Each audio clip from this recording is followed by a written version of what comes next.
Coherence. Coherent का meaning होता है स्टिकिंग टुगेदर। दो वेव्स में कोहेरेंस तब होगी जब उनकी फ्रीक्वेंसी सेम हो और उनका फेज डिफरेंस कांस्टेंट रहे। हर पॉइंट पर दोनों वेव्स के दरमियान फेज डिफरेंस कांस्टेंट ही रहना चाहिए।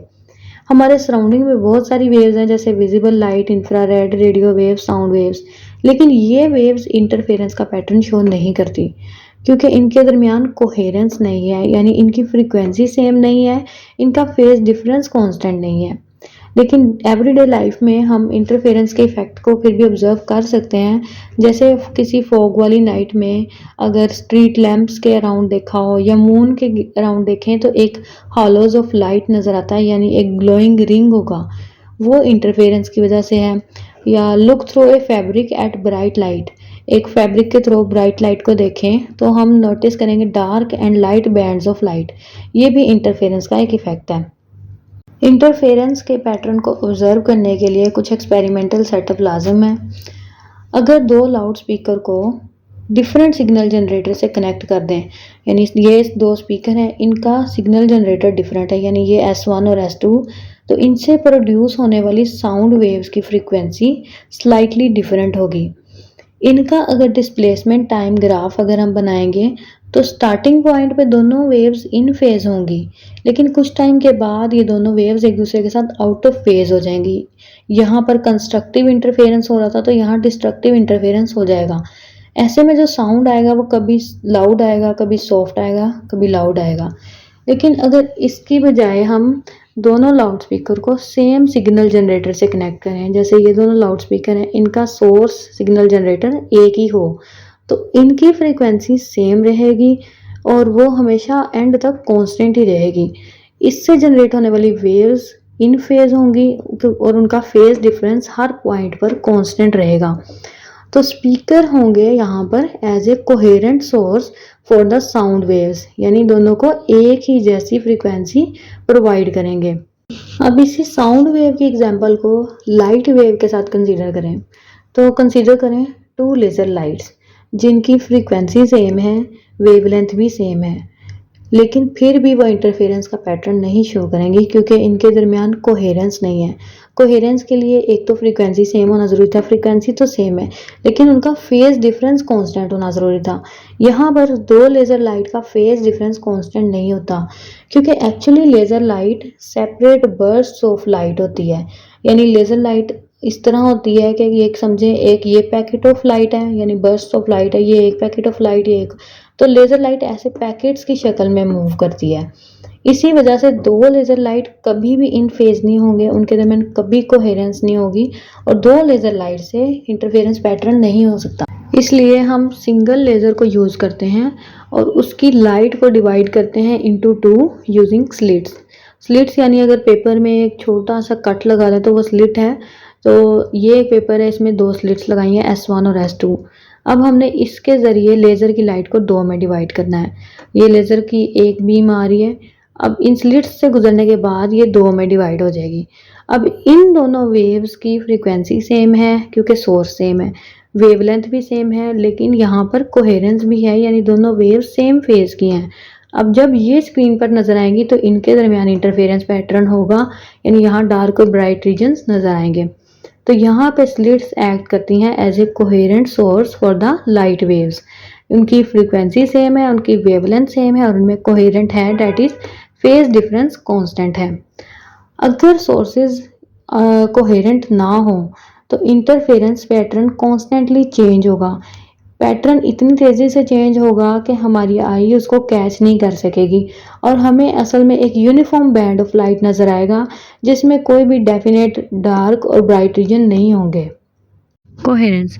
We are surrounded by many types of waves, for example, visible light, infrared radiations, radio waves, and sound. There are waves coming at us from all directions. So, why do we not observe interference pattern all the time? Why do we need specialized equipment in a laboratory to observe these effects?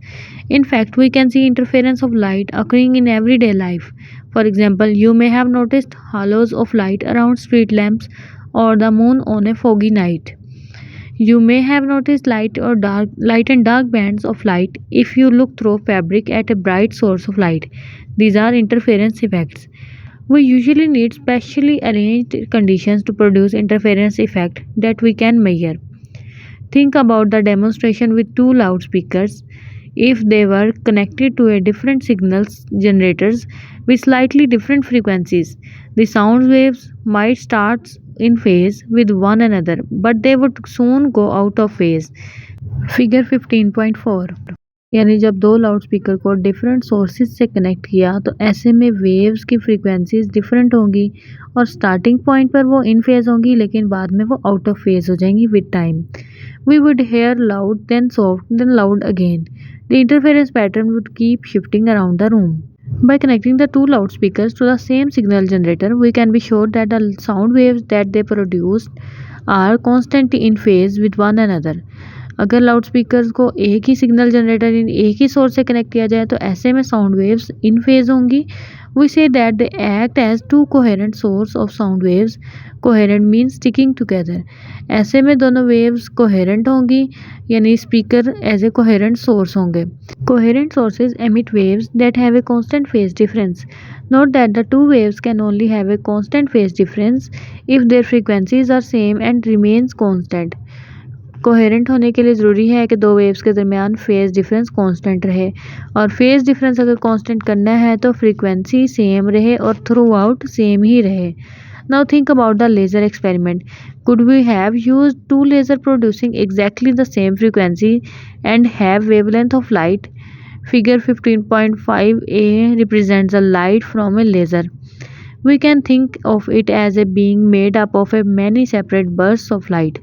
Laser की light मैंने आपको बताया था packets of light यानी burst of light की बनी होती है. We can not guarantee that these burst from two lasers will always be in phase with one another. यानी हमें ये कंफर्म नहीं होगा कि दोनों लेज़र लाइट से जनरेट होने वाली वेव्स इन फेज हैं, उनके दरमियान फेज डिफरेंस हर पॉइंट पर कांस्टेंट होगा या नहीं. This problem is overcome by using a single laser and dividing its light using the two slits. अब इसके लिए हम एक ही लेज़र यूज़ करेंगे जिसकी लाइट को हम दो में डिवाइड करेंगे स्लिट्स को यूज़ करते हुए. The slits act as two coherent source of light. They are constantly in phase with one another और there is a constant phase difference between them.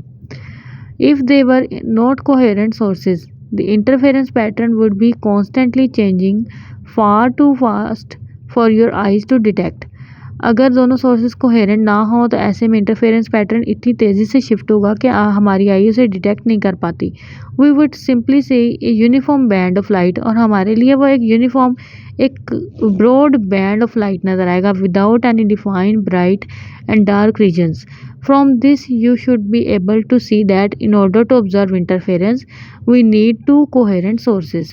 यानी इंटरफेरेंस पैटर्न ऑब्जर्व करने के लिए दो सोर्सेज का कोहेरेंट होना ज़रूरी है. अब इसमें जो फिगर बनी है वो कुछ ज़्यादा क्लियर तो नहीं है लेकिन इसकी जो बनी थी वो मैंने आपको लेक्चर में समझा दी थी. और अगर आपको हमारी वीडियोस पसंद आ रही हैं तो इसे लाइक करें और चैनल को सब्सक्राइब करें. मिलते हैं अगली वीडियो में. अल्लाह हाफिज़.